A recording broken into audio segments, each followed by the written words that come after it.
How to clean shower tile.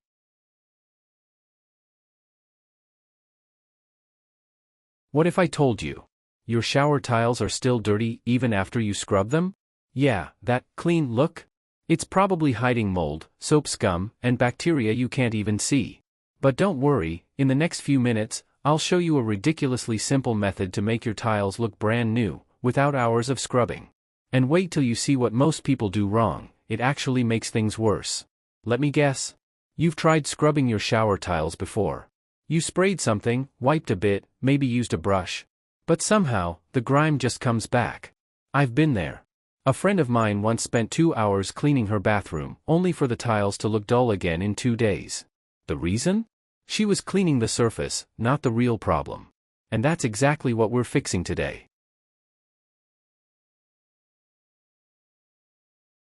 Welcome to Best Choices. This video will tell you how to pre-treating soap scum, cleaning the tiles with a baking soda paste, and prevent buildup. Now let's get started. Method 1. Pre-treating soap scum. Number 1. Run your shower at a high temperature. Let the hot water run for at least 10 minutes. The hot water will open the tile's pores, making it easier to clean. Number 2. Mix 1 part vinegar with 1 part water in a bowl. Mix the ingredients together in the bowl until they are well combined. Then fill a spray bottle with the solution. Number 3. Spray the solution onto your shower tiles. Make sure to spray more solution onto dirtier areas, as well as the spaces in between the tiles, i.e., the grout. Since you will be using this solution later on, do not use up all of the solution at this point, or make more solution as you clean. Number 4. Let the solution set for 5 minutes. This will loosen the soap scum. Depending on how dirty your tiles are, you may need to let the solution sit for 30 minutes or longer. Number 5. Scrub the soap scum. Use a stiff bristle brush or a grout brush to do this. This will further loosen the soap scum, making the tiles easier to clean. Number 6. Rinse with warm water. Do this by turning your shower on again. Use a lower temperature setting. However, the water should still be warm. Alternatively, you can use a bucket or a pitcher to rinse the tiles. Did this video help you? Let's comment below, yes or no.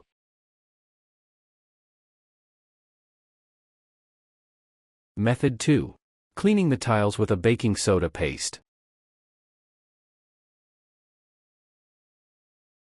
Number 1. Mix 3 parts baking soda to 1 part water in a bowl. Mix the baking soda and water together until it forms a thick paste. The paste should have a toothpaste-like consistency. If the mixture is thin, then keep adding more baking soda until it reaches the desired thickness. For tough stains, add hydrogen peroxide to the mix by substituting half of the water with peroxide. You can even add some dish soap. Alternatively, you can use a tile cleaner to clean your tiles if you do not want to use a baking soda paste. Number 2. Apply the paste with a sponge. Do this by spreading the paste over the tiles. Make sure to apply a generous amount in between the tiles and on tough stains.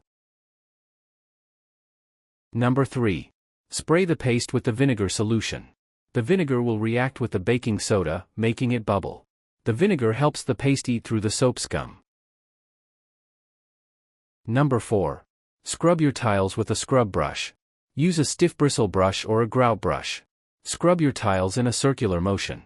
Use pressure to remove tough stains and mildew from the tile, as well as when cleaning in between the tiles. For small crevices, use a toothbrush. Number 5.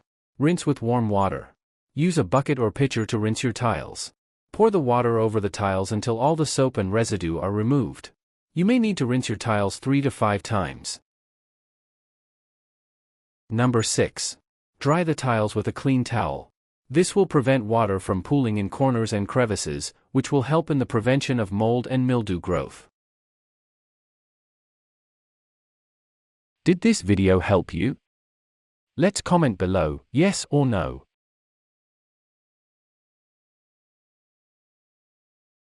Method 3. Preventing buildup. Number 1. Spray the vinegar solution onto the tiles. Do this after you finish showering 2 to 3 times a week. This will help keep your shower tiles clean for a longer period of time. Keep a spray bottle labeled shower spray in your shower for easy access. If you have children, keep the bottle up high and out of reach. Number 2. Squeegee your tiles. Do this by keeping a squeegee in your bathroom. Squeegee your bathroom tiles 5 to 7 times a week after showering. Make sure to squeegee corners and crevices. Number 3. Dry your tiles with a towel. Keep a specially designated towel handy in your bathroom to do this. Dry your tiles off 5 to 7 times a week after showering. Did this video help you? Let's comment below, yes or no. Tips.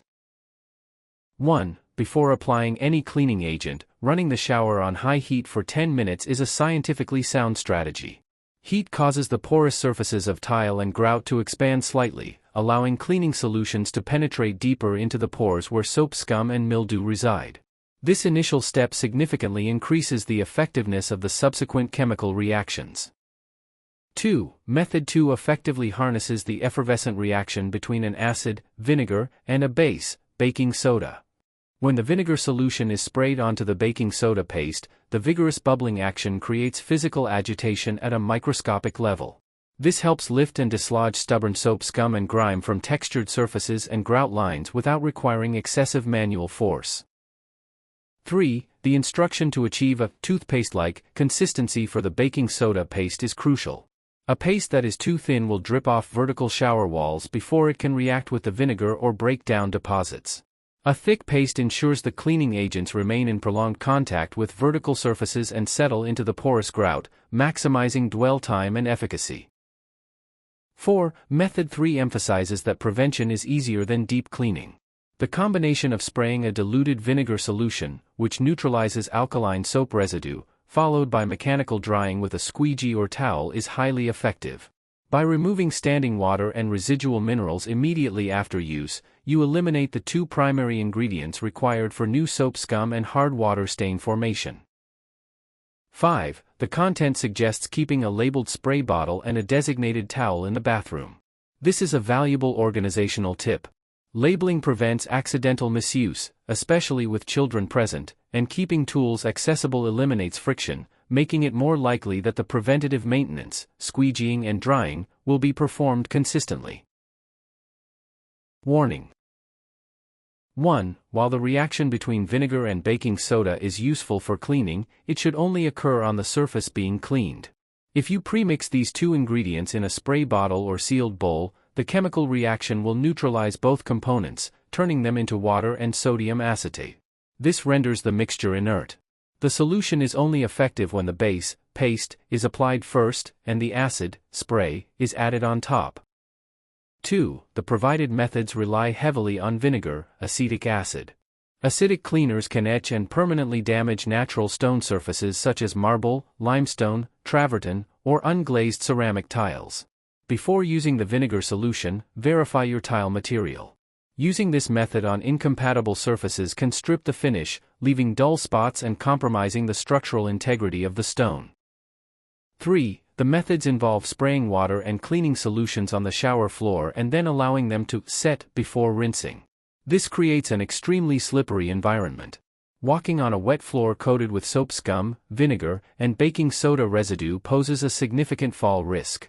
It is advisable to wear non-slip shower sandals or place a rubber mat on the floor while cleaning. 4. Method 2 warns that rinsing may need to occur 3 to 5 times. If the baking soda paste and vinegar solution are not thoroughly rinsed away, a fine white alkaline residue will remain on the tiles. When the shower is used again, this residue can combine with body oils and soaps to create a new, stubborn film that is harder to remove than standard soap scum. 5. When running a high-temperature shower for 10 minutes or using vinegar and peroxide, ensure your bathroom fan is on, or a window is open. High humidity combined with acetic acid fumes can be irritating to your respiratory system. Did this video help you? Let's comment below, yes or no.